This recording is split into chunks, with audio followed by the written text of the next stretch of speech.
तो मूवी की शुरुआत होती एक लड़की को दिखाते हुए जिसका नाम एना होता है और वो अपने दोस्त के कहने पर एक बिलियनियर एंटरप्रेन्योर का इंटरव्यू लेने के लिए जाती है। दरअसल यहाँ पर हम जान पाते हैं कि पहले तो इंटरव्यू एना की फ्रेंड लेने वाली थी, लेकिन उसकी तबीयत खराब हो जाने की वजह से एना को ही जाना पड़ता है। लेकिन अब हम देखते हैं कि एना जब क्रिस्टियन के पास उसका इंटरव्यू लेने के लिए जाती है तो उसे देखकर ही वो नर्वस हो जाती है, जिसकी वजह से वो ठीक से उसका इंटरव्यू नहीं ले पाती है क्योंकि क्रिस्टियन काफी ज्यादा स्मार्ट दिख रहा था। लेकिन एना के काफी नर्वस होने के बाद भी क्रिस्टियन उससे काफी इम्प्रेस हो जाता है और एना के बिना पूछे ही उसके इंटरव्यू के सारे क्वेश्चंस के आंसर को वो उसकी फ्रेंड के पास मेल कर देता है। और उसके अगले ही दिन है एना की मुलाकात दोबारा से क्रिस्टियन से हो जाती है। अब हम देखते हैं कि एना जिस शॉप पर काम करती है वहीं पर क्रिस्टियन भी आया होता है।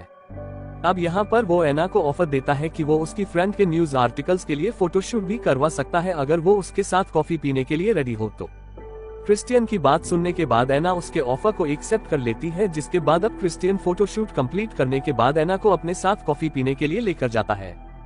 और यहाँ पर एना से बात करते हुए क्रिस्टियन को पता चलता है कि एना बिल्कुल उसके नेचर के अपोजिट है। एक तरफ जहाँ पर क्रिस्टियन प्यार और मोहब्बत पर बिल्कुल यकीन नहीं करता, वहीं दूसरी तरफ ही एना को प्यार मोहब्बत बहुत ही ज्यादा पसंद था। अब एना की पसंद जानने के बाद क्रिस्टियन अचानक से उसके पास से उठकर वहां से जाने लगता है और जाने से पहले वो एना से कहता है कि वो उसके लायक नहीं है। अब क्रिस्टियन की बात सुनने के बाद एना को भी काफी बुरा लगता है और वो वहां से जाने लगती है। लेकिन कुछ टाइम बाद एना को एक पार्सल मिलता है जिसके अंदर एना की फेवरेट बुक होती है और उसी में क्रिस्टियन की तरफ से सॉरी कार्ड भी होता है, जो कि उसने उसके साथ बुरा बर्ताव किया था। तभी एना की फ्रेंड उसकी ग्रेजुएशन कंप्लीट होने की खुशी में उसे एक बार में लेकर जाती है और बार में आने के बाद यहाँ पर ज्यादा ड्रिंक कर लेती है। और अब एना क्रिस्टियन को बार बार फोन करके उससे कहती है कि वो उसकी गिफ्ट को वापस कर देगी और उसके बिहेवियर के लिए वो उसे कभी माफ नहीं करेगी। अब एना की ऐसी बात सुनने के बाद क्रिस्टियन तुरंत उसी बार में पहुंच जाता है जहाँ पर एना थी और वहाँ से वो एना को साथ में लेकर अपने होटल में चला जाता है। अब सुबह के टाइम जब एना को होटल रूम में होश आता है तो वो सोचती है कि रात को क्रिस्टियन उसके साथ जरूर इंटीमेट हुआ होगा। लेकिन यहाँ पर क्रिस्टियन एना से कहता को उसे घबराने की कोई भी जरूरत नहीं है, वो जैसा सोच रही उनके बीच ऐसा कुछ हुआ ही नहीं है। जिसके बाद वो वापस से एना को उसके घर पर पहुंचा देता है, जिसके बाद क्रिस्टियन के इस बिहेवियर पर एना भी खुश हो जाती है। जिसके बाद दोनों एक दूसरे से फिर से रेगुलर मिलने लगते हैं। इसी बीच क्रिस्टियन उसे बताता है कि वो उसके बीच रिलेशनशिप में तभी आएगा जब वो उसके नॉन डिस्क्लोजर एग्रीमेंट पर साइन कर देगी। अब क्रिस्टियन की बात सुनने के बाद एना उससे उसके एग्रीमेंट के बारे में डिटेल में पूछने लगती है। तब यहाँ पर क्रिस्टियन उसे बताता है कि एग्रीमेंट में यही लिखा हुआ है, तुम्हारा रिलेशनशिप में आने के बाद मेरा तुम पर पूरा तरीके से कंट्रोल रहेगा। तुम क्या खाओगी, कहाँ रहोगी, कैसे रहोगी, किस तरीके से रहोगी, यानी तुम्हारा सब कुछ मेरे ही कंट्रोल में रहेगा।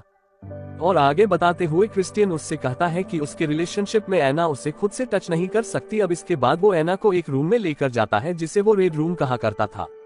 यहाँ पर वो एना को बताता है कि वो जब भी सेक्स करेंगे तो वो इसी रूम में करेंगे और उसे पूरे रिलेशनशिप में सबमिशन बनना पड़ेगा और वो उसका मास्टर रहेगा। और जब भी एना कोई गलती करेगी तो उसके साथ सेक्स करने के टाइम उसे पनिश करेगा। अब क्रिस्टियन एना को ये बताने के बाद उसे कॉन्ट्रैक्ट पर रिसर्च करने के लिए कहता है और वो उससे कहता है कि वो जब भी रेडी हो जाए तो उसके कॉन्ट्रैक्ट पर साइन कर दे। अब यहाँ पर एना क्रिस्टियन की बातों से परेशान हो जाती है और वहाँ से आने के बाद एना क्रिस्टियन को इग्नोर करने लगती है। अब क्रिस्टियन भी खुद को इग्नोर होता हुआ देखकर एना को कन्विंस करने की बहुत सारी कोशिश करता है, जिसकी वजह से वो उससे बहुत सारे गिफ्ट भी भेजता है और उसको घूमने के लिए एक लग्जरी कार भी देता है। अब क्रिस्टियन के काफी रिक्वेस्ट करने के बाद एना सबमिशन पर रिसर्च करने के लिए रेडी हो जाती है।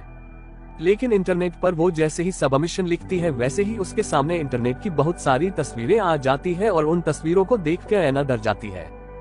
जिसके बाद वो तुरंत ही लैपटॉप को बंद कर देती है और अब उसे लगता है कि क्रिस्टियन भी उसके साथ ऐसा ही करना चाहता है और यही सोचकर वो डरने लगती है। दूसरी तरफ क्रिस्टियन को भी लगने लगता है कि एना उसके सबमिशन वाली बात से डर रही है। जिसके बाद अब क्रिस्टियन एना को उसके पास आने के लिए कन्विंस करता है। जिसके बाद वो एना के साथ एक सबमिशन पोजीशन परफॉर्म करता है और उसके बाद से एना का डर खत्म हो जाता है। जिसके बाद वो अब क्रिस्टियन के साथ थोड़ा बहुत कोऑपरेट करने लगती है। लेकिन क्रिस्टियन के बार बार कहने के बावजूद एना उसके कॉन्ट्रैक्ट पर साइन नहीं करती और एक दिन जब क्रिस्टियन अपनी फैमिली से एना को मिलवाता है तो वहां पर एना बताती है कि वो कुछ दिनों के लिए जॉर्जिया जा रही है जहां पर उसकी मॉम रहती है और वो उनसे मिलकर वापस आ जाएगी। तब एना की इस बात से क्रिस्टियन फ्रस्ट्रेट हो जाता है। तब एना उसे समझाती है कि वो उसके साथ ऐसा रिलेशन नहीं चाहती। जिसमें उसका खुद पर कोई भी कंट्रोल ना हो और ना ही वो अपनी मर्जी से किसी को टच कर सके, बल्कि वो सभी कपल्स की तरह एक नॉर्मल लाइफ जीना चाहती है। अब क्रिस्टियन से अपने दिल की बात कहने के बाद एना अपनी मॉम के पास जाने को निकल जाती है। अब वहां पहुंचने के बाद जब क्रिस्टियन से फोन पर बात करती है तब वो उससे कहती को उसे उसकी बहुत याद आ रही है और वो विश कर रही होती है कि काश वो उसके पास होता।